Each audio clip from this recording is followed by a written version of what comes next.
that we want to talk about when you're listening to your current customers is the risks. What if they don't listen to current customers and really operationalize business in that way?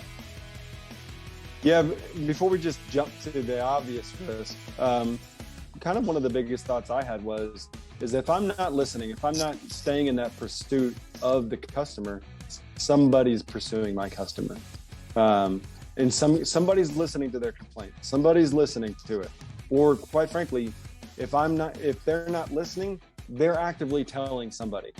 And you know, in any relationship, and again, we're talking about business, but think about those changes are, I mean, they're quick, you know, and sometimes those things are very, very dangerous. You know, changes can sometimes be really good, right? But when it gets to where it's rapid and sudden in a landscape, and it's rarely good. I mean, like for the people that inhabit it, right? Sure. So, well, yeah. And there's also, you know, I want you to, as you feel comfortable, to touch on, and I try to recall this as much as I can too, is how did I handle a situation like this before I got saved? You know, I want to know, because if I'm handling it the same way, there's an issue, you know? And so I try to think about that from time to time. And it's not just in business, but I mean, also personally, but so if as you feel comfortable or as you feel the Holy Spirit leads you, you know, on a certain question, you know, if it comes just pounding in your mind.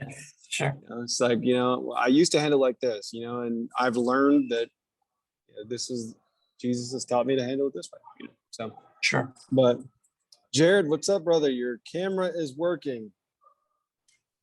Yeah, I had to restart. That happens, man. Do you know Brad? Jared, how you doing? Good. I went to this group for a while, and then I kind of ended up being an unintentional break. I just, every Tuesday something happened. Yeah, same. I moved down to Waco for a little while, and you know, pre-COVID, and then moved back to the Metroplex, and I've been covering another market, and so I've been on West Coast time half the time here. So we're still in business hours when the group was starting. So what do you do for a living, Brad? I'm in commercial roofing.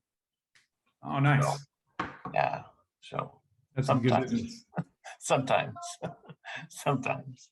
So what about yourself? I own a digital marketing agency. Okay, great. Nice. So how are you guys doing? Are you staying busy with the changes in the marketplace and with people shifting to what we're seeing as more personalized approaches and outreach programs and marketing strategies? I do more like a B2C type. Okay, gotcha. we do have some of those B2B type clients, but and I know how to do that. But the focus is on local businesses usually. Sure.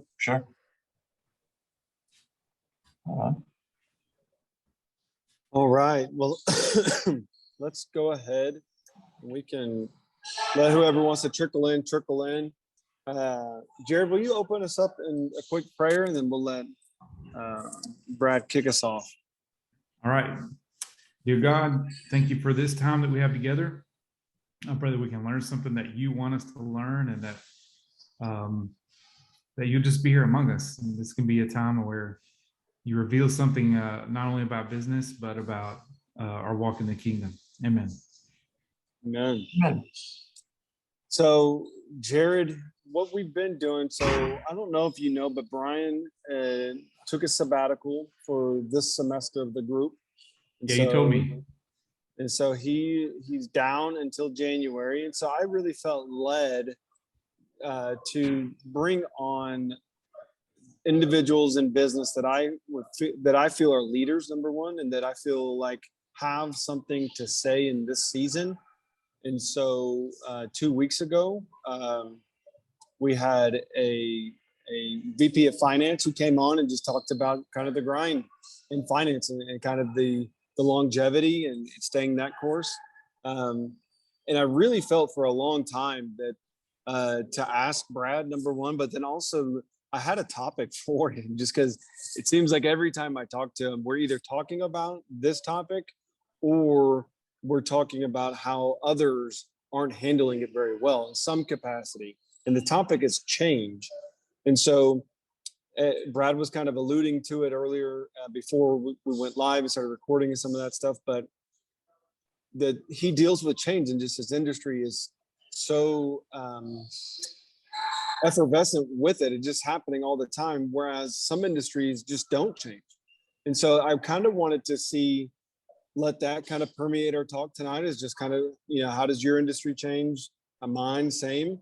But then also just allow Brad and the wisdom that he has to kind of permeate that. So Brad, I know that you shared with Jared, but share with everybody who's tuning in on YouTube and Facebook a little bit about yourself, and then talk of, and then I'll have a couple of questions for you to tee up on change.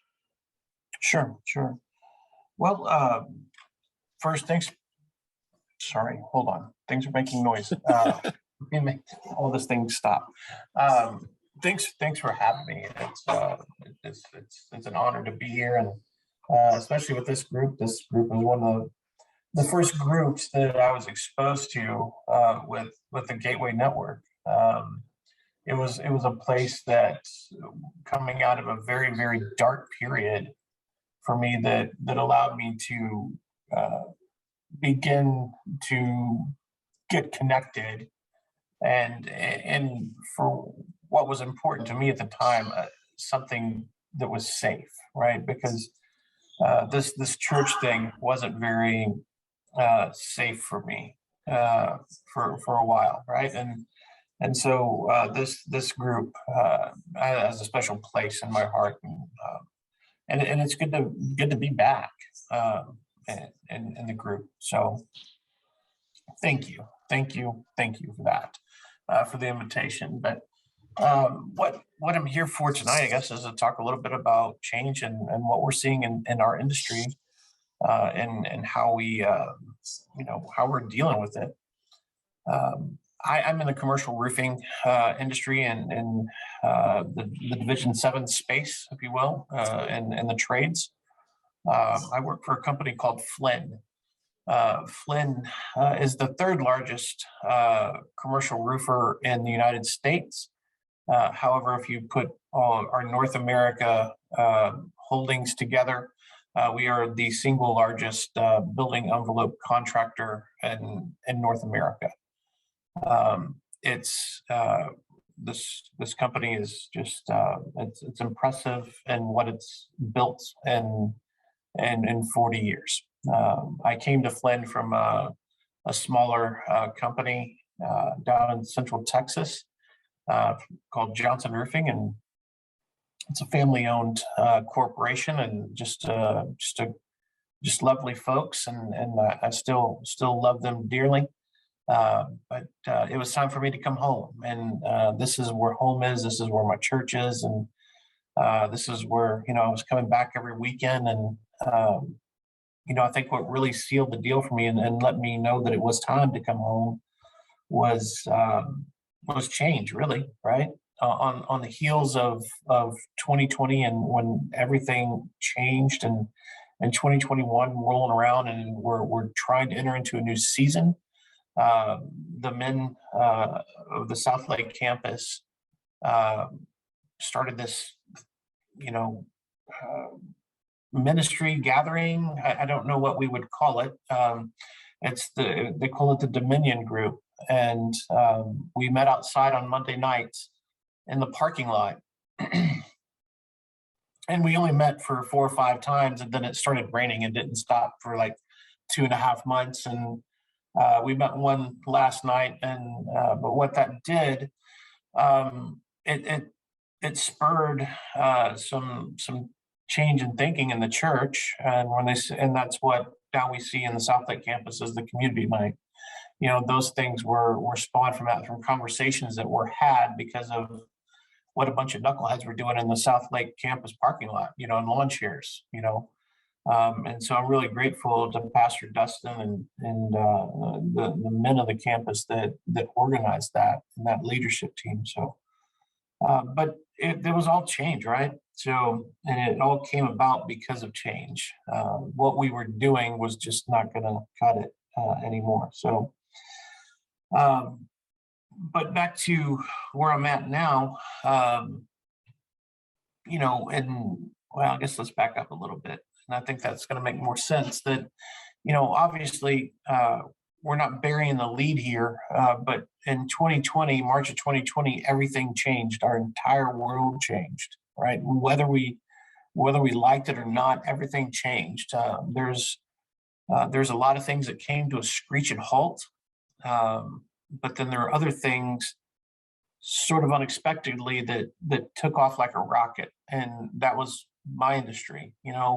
We were sending everybody to work from home and work remotely. And how are we going to manage this? How are we going to facilitate this new world and this new landscape? And, Jordan and I were talking about it before the meeting started that, change is often good, but rapid, sudden change over a landscape is rarely good, because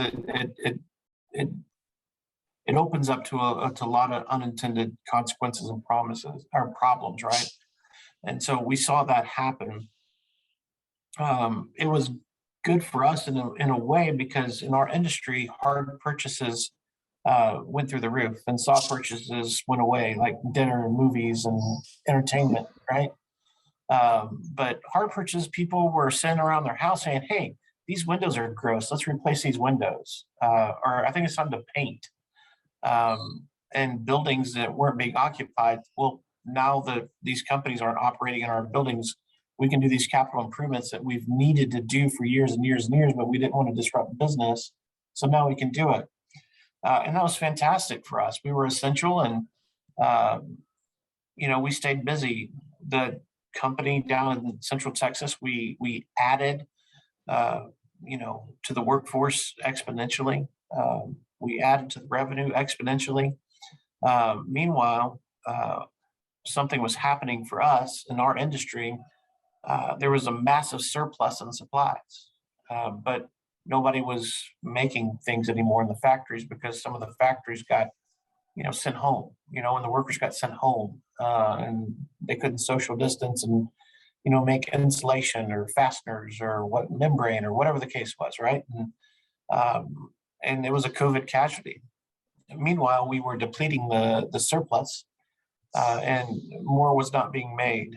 And then COVID slows down and we're starting to open the world again, and we're opening the factories back at 45, 50%, some at 25%, but we were starting to make some products again, and it was fine. And then February happened, and the state of Texas froze, and half the country froze along with it, and it sent everything production to a screeching halt.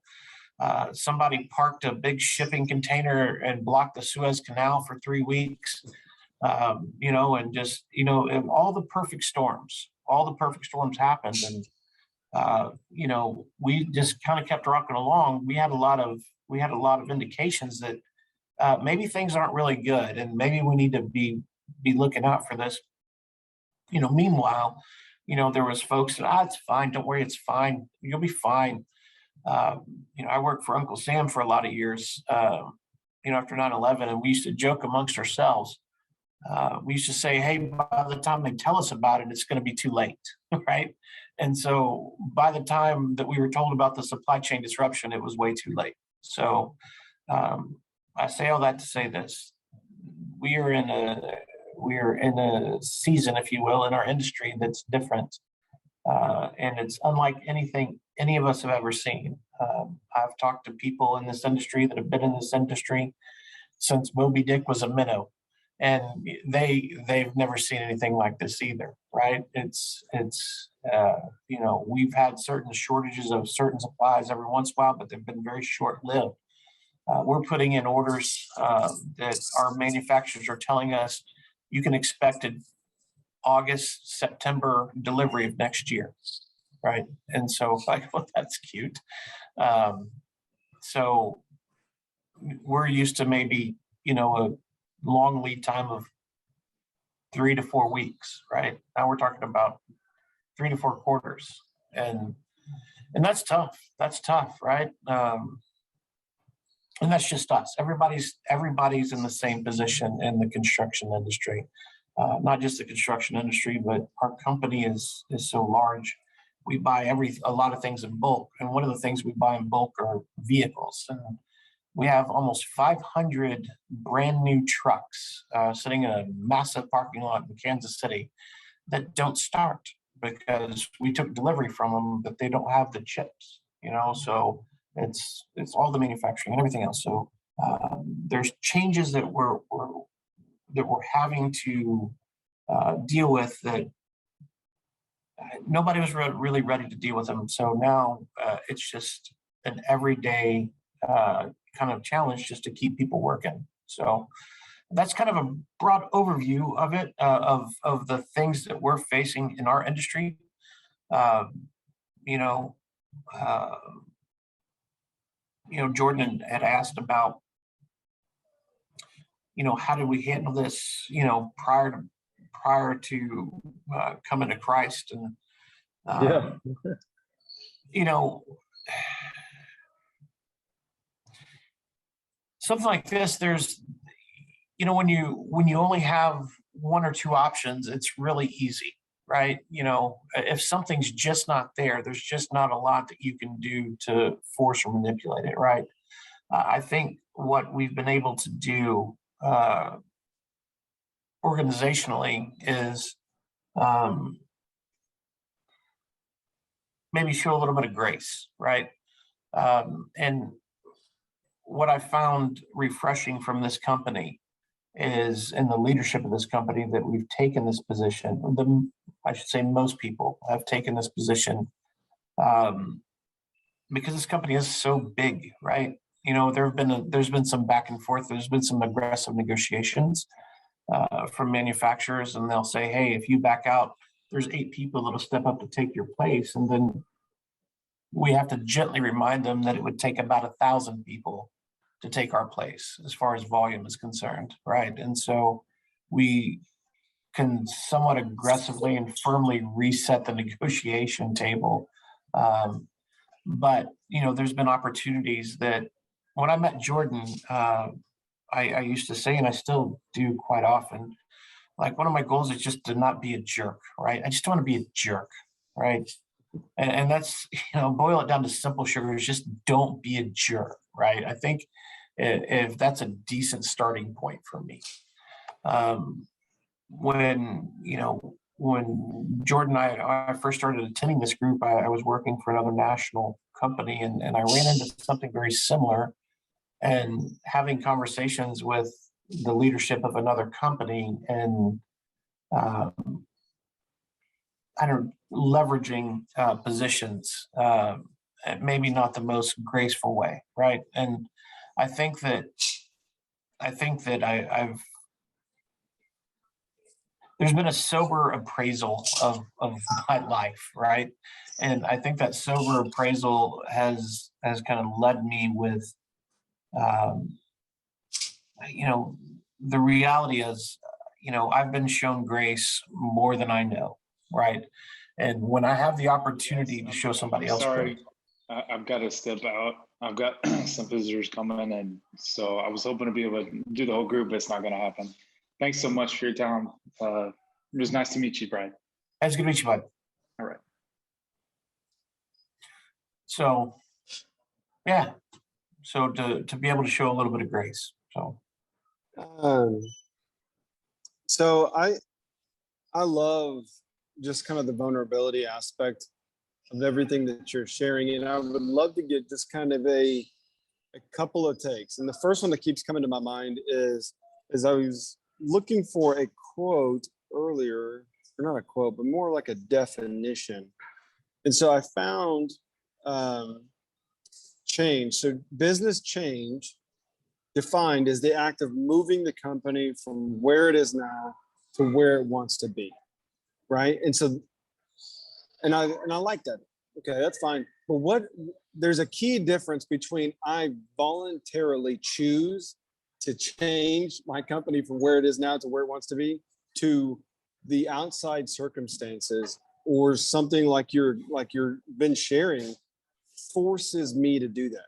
There's got to be two different mantras. There's got to be two different mentalities.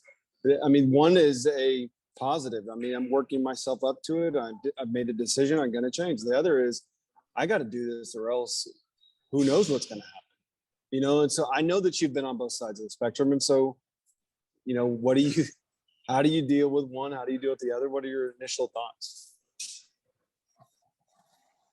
Well, I mean, obviously, like you don't want to be in the latter, right? I mean, the being forced because you have no other options, right? And if you don't do something, the world's going to pass you by, right? And this is something I talk about with, you know, the managers that are under me. And it's something I've talked about for quite a while, really, not just with this company, but at the last one, a much smaller company, but it can all still feel overwhelming at times, right? Not just with a billion-dollar corporation, but, you know, a much smaller corporation as well. Whatever task can feel overwhelming in your daily grind. And so a lot of people talk about time management, you know, and it's kind of a misnomer, sort of, right? Because time moves regardless of what we do. It continues. So it kind of boils down to, I think Pastor Robert said something about this once, about it's really more about energy management. You know, what am I investing my energy in? And how is that gonna pay a return, right? So if I'm looking to produce or propel or be a part of positive change, it's just like anything else with investments. What am I going to invest my energy in to recuperate that return, right? Yeah. But on, you know, for where we're at now, you know, we've had to have serious conversations because about what we know where we want to go and where our company wants to be the industry leader in the building envelope space, period, right? That's where we want to be. And that's everything, right? Everything that keeps water and elements outside of your building, you know, roofing, waterproofing, masonry, you know, glazing, you know, everything, right? That's where we want to be. But how do we do that? How do we get there, right? And so what the model has been up until 2020, and still to a certain extent is today, is we purchase companies that are in competitive markets, and you know they have to meet a certain criteria and to help us propel the company's vision.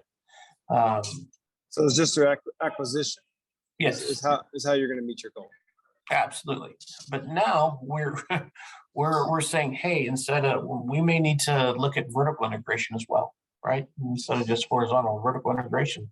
So there's a lot of smaller manufacturers out there that produce the things that we need that are not producing it. And well, what if we do that? What if we control that market as well? And then we're not beholden to somebody else. Okay. So we're taking those, you know, so now they're starting to think of things differently, right? And so what if I don't need you to make this product? What if I make the product? Exactly.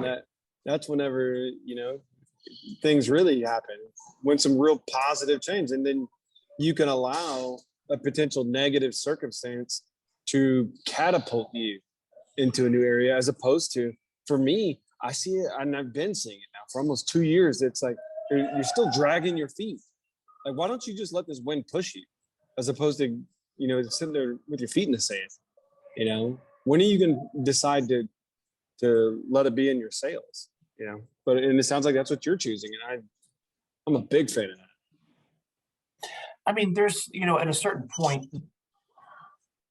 it's all full circle, right? I mean, at a certain point, you're not going to have a choice, because I'm a firm believer is in business, if you're not growing, you're dying.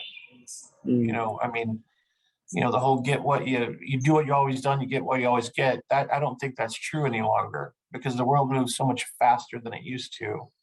And if you do what you've always done, at a certain point, you're going to get less, so. Yeah. If you remember my chat, one of the first times we talked, is that's my same feeling, and I hate to call them out, but I don't mind. Is McDonald's. McDonald's, I feel like, is that aspect of what you just said. Like they're just holding on to that mentality from 50, 60 years ago, and it's just like your customers are all dying. Everybody who used to love, they're dying, and now you're changing this. You're changing too late. But there's a quote that God downloaded into me last year in the middle of all this change, and it came through a series of connections, then he compounded it together. And so for me, this is the definition of growth. It says growth is equal to change. Change is equal to loss. That loss is positive or negative. It doesn't matter. But to change, you have to lose something. So you can trim the fat and you're changing, or you can add something to it and you're still changing, but you have to lose something. To lose something is generally painful, right? So growth is equal to change. Change is equal to loss. Loss is equal to pain. Thus, growth is equal to pain. Growth is painful. You can't get it any other way. And yes, it's not necessarily change, but from our mantra that we were chatting about is there's a voluntarily change, and that voluntary change is meant for growth. And so it's that expectation on the front end. I'd like to change for the better, which means I want to grow, which means I need to expect some growth pain. I need to expect that it's going to be painful. And so what is your take on just that? Growth is equal to pain, but then also, how do you deal with the voluntary aspect of it and setting that expectation? Hey guys, this is going to be painful in some capacity. Either you're not going to like it, it's not going to be as fast as you want, you're going to get cut, your department, your whatever is no longer important. How do you deal with that? So there's, long before any of this was on my radar, I was with some folks that one of their mantras was, pain is weakness leaving the body, right? That's what it is. And there's a lot of, there's a lot of truth to that, right? And how, I know it's a church thing, and sometimes it's a dirty word to say, but it's a very real concept is the evolution of people. We all evolve, right? We're all different people. We all grow and become more different than what we were before, right?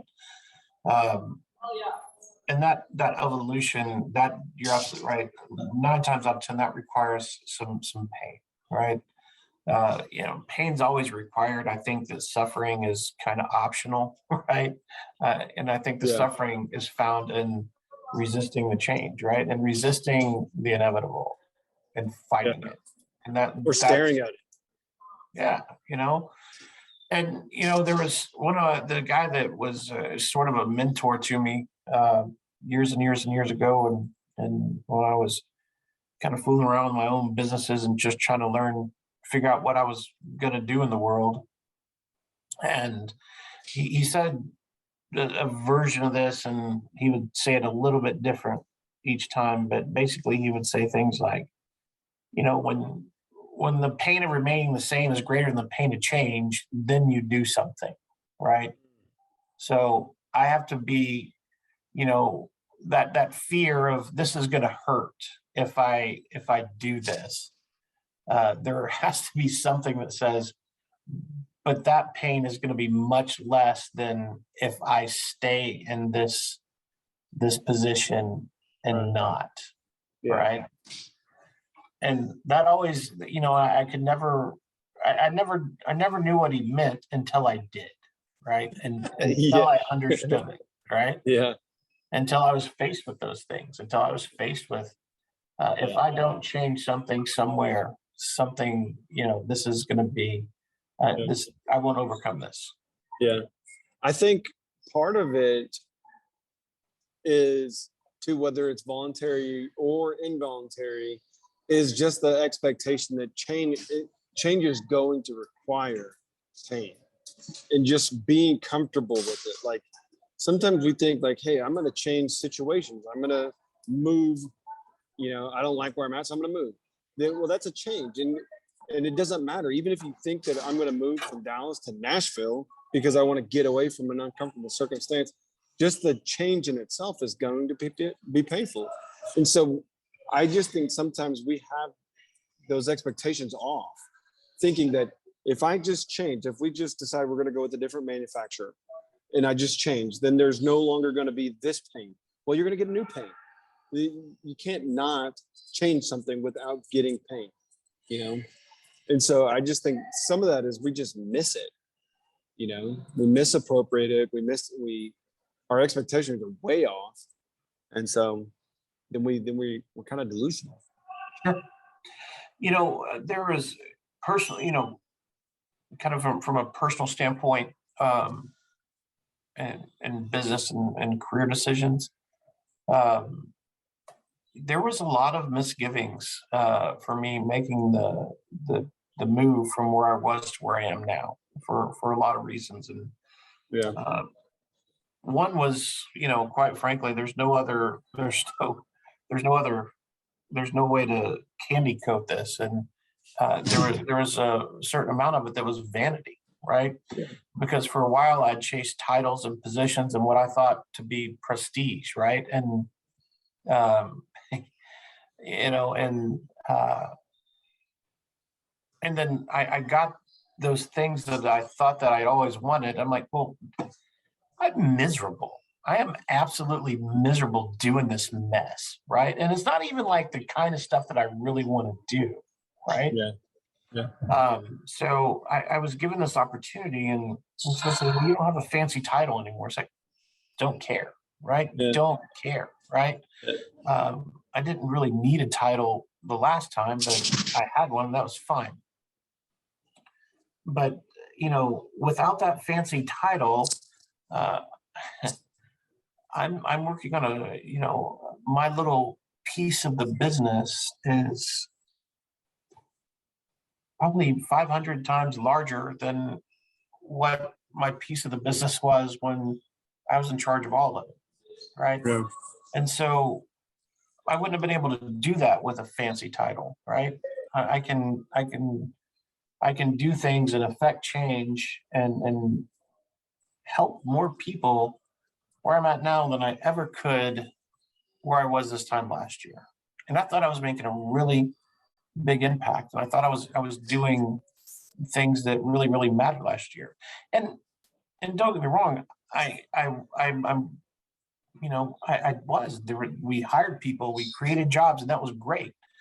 But we can, from where we sit now, we're able to make sweeping changes and help a lot of people, and that's really, really cool, right? Yeah. We were talking about this, some of the guys at Gateway this past weekend, and actually how the church is going to have to change in certain ways, right? And we're talking about the mega church business model, right? And after they track those metrics and they realize that church attendance, you know, in the aggregate of the population hasn't really gone up, right? What it's done, they've just shifted attendance from smaller churches to bigger churches, right? But the amount of the population, they're not really attending church. It's kind of like Walmart, right? We've made a lot of Walmarts and we've closed down a lot of mom and pop grocery stores, right? But the flip side of that pancake is a church like Gateway, you know, when, you know, they kind of open their books every year, and especially last year, what did it look like last year? Well, it looked like that we fed a lot of people through COVID, and that's pretty amazing. That's the church, right? Millions of dollars to feed people and to rebuild churches and to keep people afloat, keep families afloat. Seeing the single mom, be blessed with a vehicle so she can get her kids to and from school and get to and from work. Um, the small congregation that has 25 to 35 people probably aren't going to be able to do that, right? So, I mean, there's good and bad. I mean, there's pluses and minuses, right? But it's all relative, I suppose, to the observer, from where you're experiencing the event. Yeah, churches have their hands full for sure. And just as you were talking about that, just kind of spurred a few thoughts, in my head, and it's just one of those things that, I know Gateway's not, but I just as a whole, churches in general, I just pray that we get out of this is the way we've always done it mentality. This is how we reach our community. We've always done it this way. And it's like, we've got to be able to evolve with the times. We got to be able to maintain that. And that goes right into business. I mean, it goes right into, from my aspect, and what I deal with in business is talking and engaging with your customers. It's one of my peeves that I just love to talk about, but I hate dealing with people who are stuck that way, because it's like, this is the way I've always talked to my customers, and it's like, well, they're not listening to you. They're not listening to you this way. You're spending hundreds of thousands of dollars to engage with your customers this way. They're not listening to you. Are you willing to change? Are you willing to evolve? Are you willing to ask your customers, how do you want to speak to us? What would be the best way for us to hear you? And most businesses don't even want to consider that. And this is just the aspect of change that is this is a choice, that aspect of it. Sure. I can't imagine like you're talking about it, where it's being forced on you. You have to change or your business will fail. Like immediately, yeah. you will get swept away because you're not changing. So, and there's also an unfortunate element to this as well, and unfortunately it's the reality of our current climate in the world.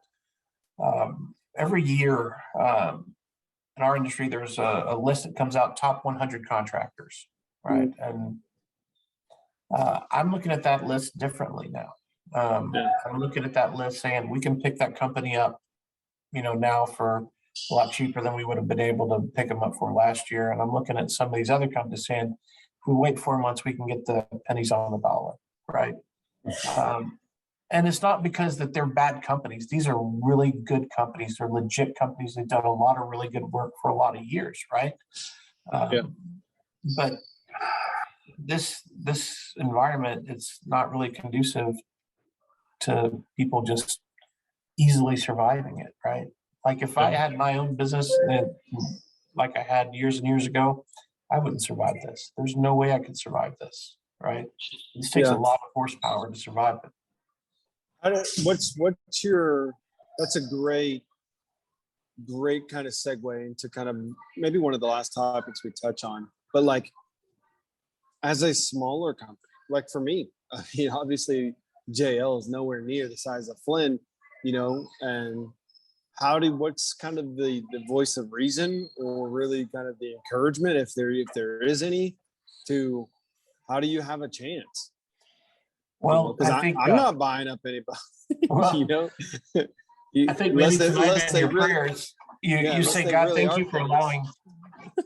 If I were you, man, seriously, and maybe tonight in your prayers, I'd say, God, thank you for allowing JL to not be a commodity-based, business to where I'm having to worry about, the supply chain, right? Yeah. And I mean, to a great degree, because, you know, in our space, there's two major components to everything, right? One's labor and one's material, right? Labor is always going to be a premium, right? Because we're always on the lookout for the most talented and experienced laborers, or the people that we can train to be the most talented and experienced in labor,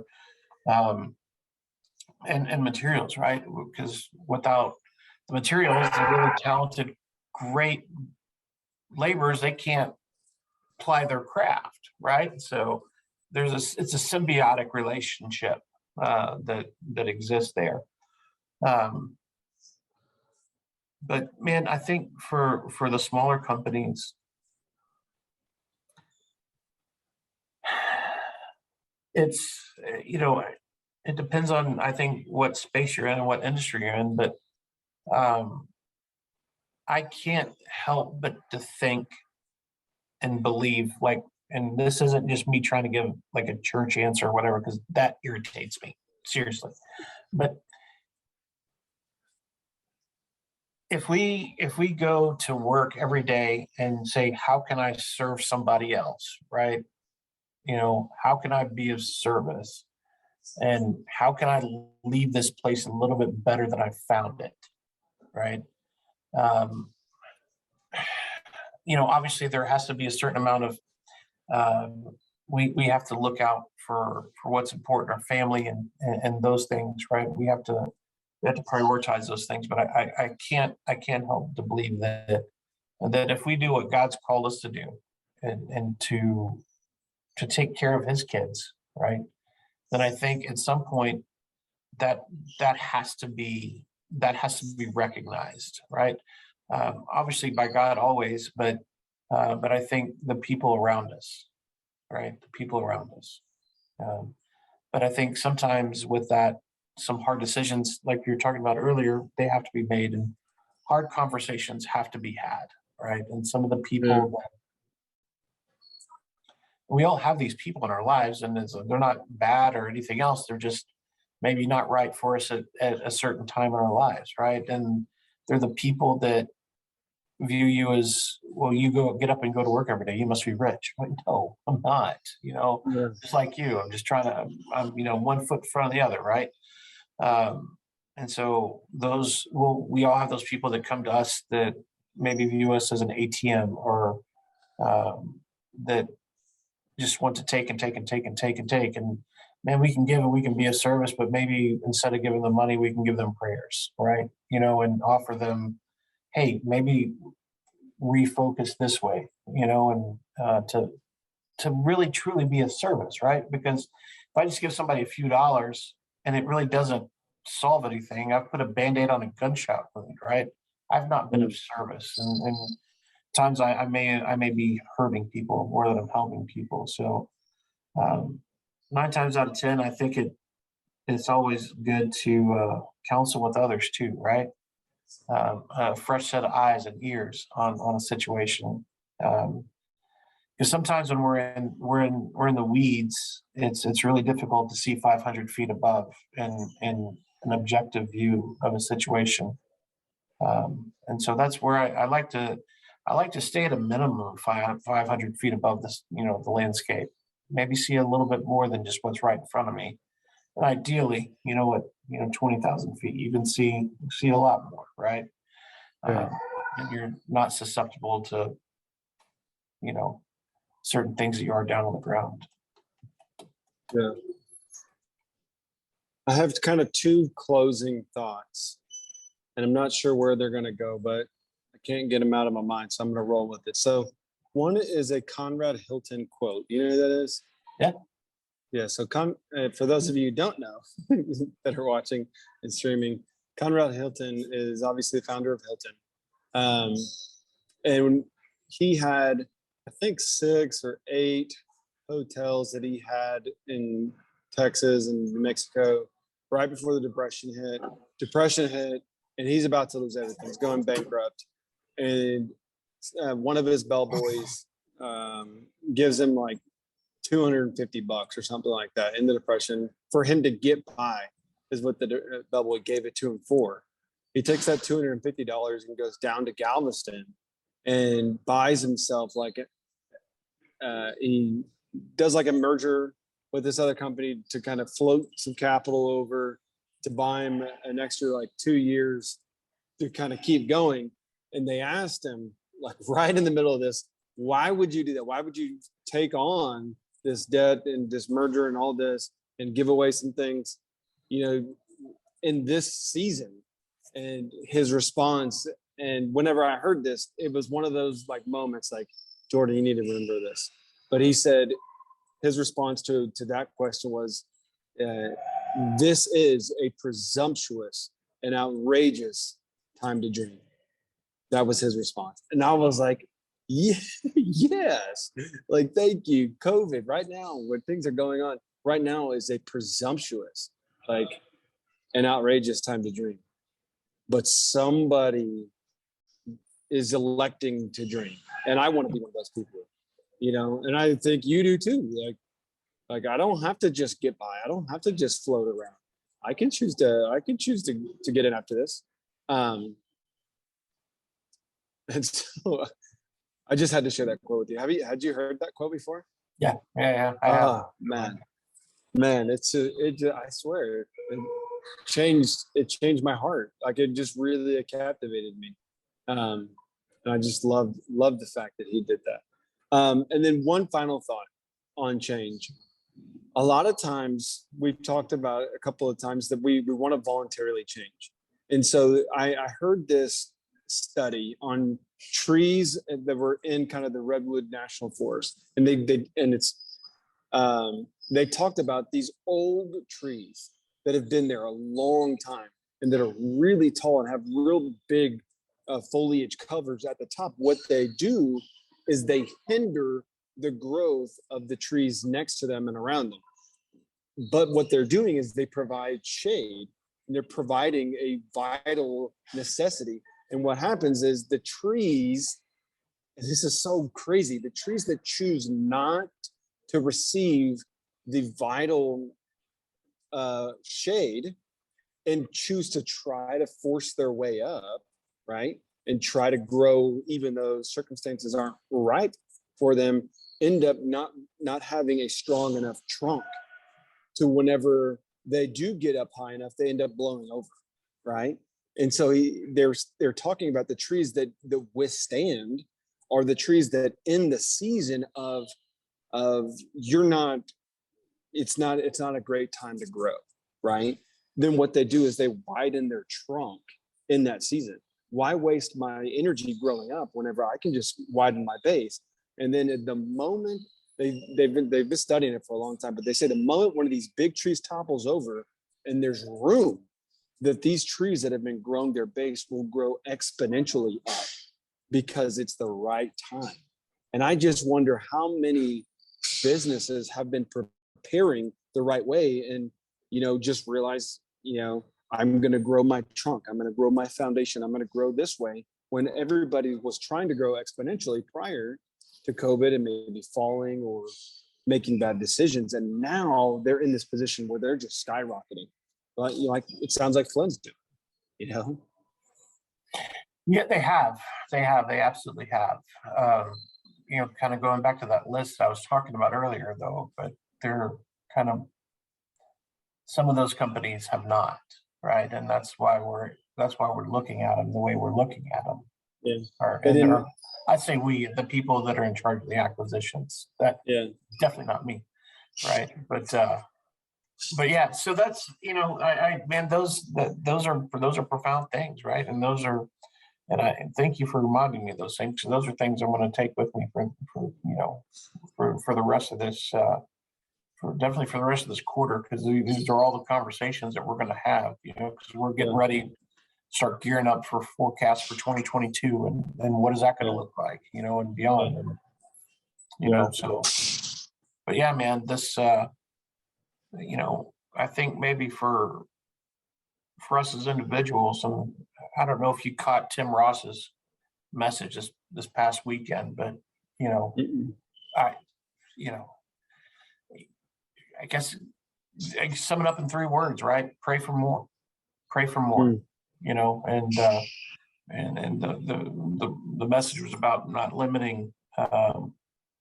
You know, don't try to put a governor on God's blessings, right? Yeah. And so, and I've been very guilty of that. I think the overwhelming majority of my life, right?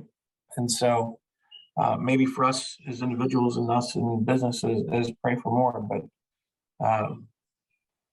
the right kind of more, right? Yeah. Maybe the wider route versus the taller initially. So yeah. Man, that's great. Well, thank you, Brad, for jumping on. I know this topic is just a difficult one, you know, to chat about. Sure. But thank you for being vulnerable. Thank you for sharing from the heart. And I know that, I mean, it's truly touched me, and I know that when it gets shared, will touch a lot of people. So thank you again. Well, thanks, guys. I appreciate it. Thanks for having me. Yeah, brother. Talk soon. See ya. Some of you know on the Howie and Beastmode podcast that we come from a faith background. So we love business, strategy, growth, and execution, as well as career development, but we do come from a faith background. And although we don't overtly talk about that as much, we actually have something that's pretty encouraging that Beastmode shared with me today that I thought we should just share with all of you that happens to have a faith and business aspect to it. Beastmode, what do you got? Yeah, so we were talking a little bit in our prep about gifts, and you have a particular gift that God gave you, a foresight, seeing things in advance. But some of you may have been given a gift of wisdom or knowledge, boldness, whatever it is. And oftentimes we can use those giftings outside of for